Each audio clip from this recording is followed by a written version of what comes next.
ప్రస్తుతం మనతో పాటు యూత్ కాంగ్రెస్ అధ్యక్షులు శివచరణ్ రెడ్డి గారు ఉన్నారు.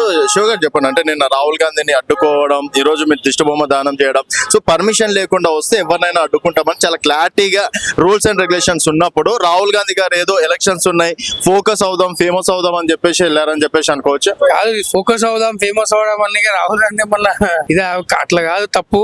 ఈ రోజు దేశంలో గాంధీ కుటుంబం అంటే ఏంటి, గాంధీ కుటుంబం ఎన్ని త్యాగాలు చేసిన దేశం కోసం అనేది ప్రతి ఒక్కరు తెలుసు. ఈ మీడియా స్టాండ్, కెమెరా స్టాండ్ చేయాల్సిన అవసరం మనకు లేదు. ఆయన ప్రధానమంత్రి కావాలనుకుంటే ఎప్పుడో కావాల్సి అవన్నిటికీ దూరంగా ఉంటాడు కాబట్టి అట్లాంటి తప్పు, అట్లా మాట్లాడడం కూడా రాంగ్. అక్కడ ఏం జరిగిందంటే, ఒక అంబేద్కర్ హాస్టల్లో దళిత విద్యార్థులు కానీ, నిరుద్యోగులు కానీ, రకరకాల వివిధ రంగాలకు చెందిన విద్యార్థులు, రకరకాల ఉద్యోగస్తులు కానీ ఎవరైనా అక్కడ బీహార్ లో ఎన్నో సమస్యలు చెప్పుకుందామని రాహుల్ గాంధీని వాళ్ళే పిలిచిరు. ఆ కార్యక్రమం పేరు శిక్ష న్యాయ్ సంవాద్ అని చెప్పి ఒక ప్రోగ్రామ్ పెట్టుకొని అంబేద్కర్ హాస్టల్లో పెట్టడం జరిగింది. అక్కడ ఉన్న దళితులు ముఖ్యంగా రాహుల్ గాంధీ గారితో మాట్లాడదాం అనుకుని, నిరుద్యోగ సమస్యల పైన మాట్లాడదాం అనుకుని రాహుల్ గాంధీ వాళ్ళే ఆహ్వానించారు. వాళ్ళ పిలుపు మేరకు, ఇది ఎప్పుడో ఫిక్స్ అయిన ప్రోగ్రాము, ఎన్నో రోజుల ముందే అక్కడ ఉన్న యువజన కాంగ్రెస్ తరఫు నుంచి పర్మిషన్ కి అప్లై చేయడం జరిగింది. పర్మిషన్ కి అప్లై చేసినాక వాళ్ళు పర్మిషన్ ఇవ్వడం కూడా జరిగింది.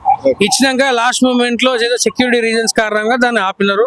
రాహుల్ గాంధీ గారి పైన ఇట్లాంటి కేసులు పెట్టి పొలిటికల్ వెండేటా చూపించాము, క్యాడర్ ని నిరుత్సాహపరచాము అంటే దేశవ్యాప్తంగా రాహుల్ గాంధీ గారి ప్రధాన రోజుకి పెరుగుతుంది. ఆ రోజు ఏదైతే రాహుల్ గాంధీ గారు కరోనా దగ్గర నుంచి ఇట్లా జరగబోతుందని చెప్తుండో అన్ని జరిగినాయి. ప్రజల కోసం ఆయనే మాట్లాడుతుండు. మోడీ గారు ఎక్కడ కూడా ప్రజల గురించి ఆలోచించే పరిస్థితి లేదు. దేశం మొత్తం నిరుద్యోగంతో నిండుకుపోయింది. 2 కోట్ల ఉద్యోగాలు. రాహుల్ గాంధీ గారు మణిపూర్ ఇష్యూ కావచ్చు, తర్వాత ఇతర ఇష్యూలు ఉన్నప్పుడే ఈ విధంగా వెళ్ళడం అనేది జరుగుతుంది. సమస్యలు ఉన్నప్పుడే ప్రజలు పిలిచి ప్రజల దగ్గరకు పోయేది. అక్కడ సమస్య జరుగుతుందనే, అక్కడ అన్యాయం జరుగుతుందనే అక్కడికి ప్రజలు పిలుస్తున్నాయి కదా. ప్రతిపక్ష నేతగా రాహుల్ గాంధీ గారు ఎక్కడికైనా పోవాలి, ఎక్కడికైనా వెళ్ళాలి, సమస్యల పైన పోవాలి. మణిపూర్ లో అన్ని సమస్యలు జరుగుతుంటే ప్రధానమంత్రి గారు నిద్రపోయారు, కనీసం అక్కడికి పోయిన పరిస్థితి కూడా లేదు. రాహుల్ గాంధీ గారు అది తీసుకొని అక్కడికి పోతే అక్కడ అడ్డుకున్నారు. ఎందుకు అడ్డుకుంటున్నారు అంటే, అరే అది కన్ఫర్మ్ అయిపోయింది అనమాట. ఏమని, అరే రాబోయే రోజుల్లో కాబోయే ప్రధానమంత్రి రాహుల్ గాంధీ గారే.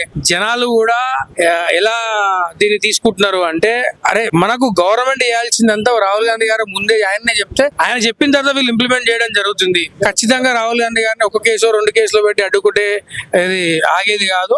ఆపాలనుకుంటే వాళ్ళు ఏం చేయలేరు, ఆపలేరు. అక్కడ ఆపుదామని ట్రై చేసినా కూడా జనాలందరూ రక్షణ కవచంగా ఏర్పడి రాహుల్ గాంధీ గారిని లోపలికి తీసుకెళ్ళడం జరిగింది. ప్రోగ్రామ్ మాత్రం విజయవంతంగా ముగిసింది.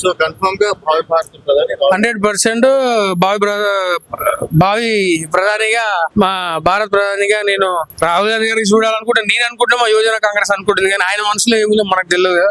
సో 100% కాంగ్రెస్ పార్టీ ఖచ్చితంగా రాబోయే రోజుల్లో కాంగ్రెస్ పార్టీ ప్రభుత్వాన్ని 100% ప్రధానమంత్రి అవుతారు.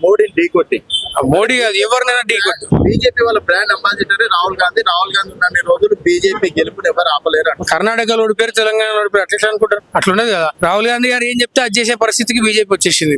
సరే, వాళ్ళు మాయమాటలు చెప్పి, వాట్సాప్ యూనివర్సిటీ ద్వారా చెప్పి ఫేక్ ప్రచారాలు చేసి ఇన్ని రోజులు పబ్బం గడుపుకోరు. జనాలకు అర్థమైపోయింది, నిరుద్యోగం ఎక్కువైపోయింది. 2 కోట్ల జాబ్లు అన్నారు, ఏవి లేవు. తెలంగాణ రాష్ట్రానికి గుండు సున్నా నిధులు, 1 రూపాయి లేదు. మన 8 ఎంపీలు ఉన్నారు.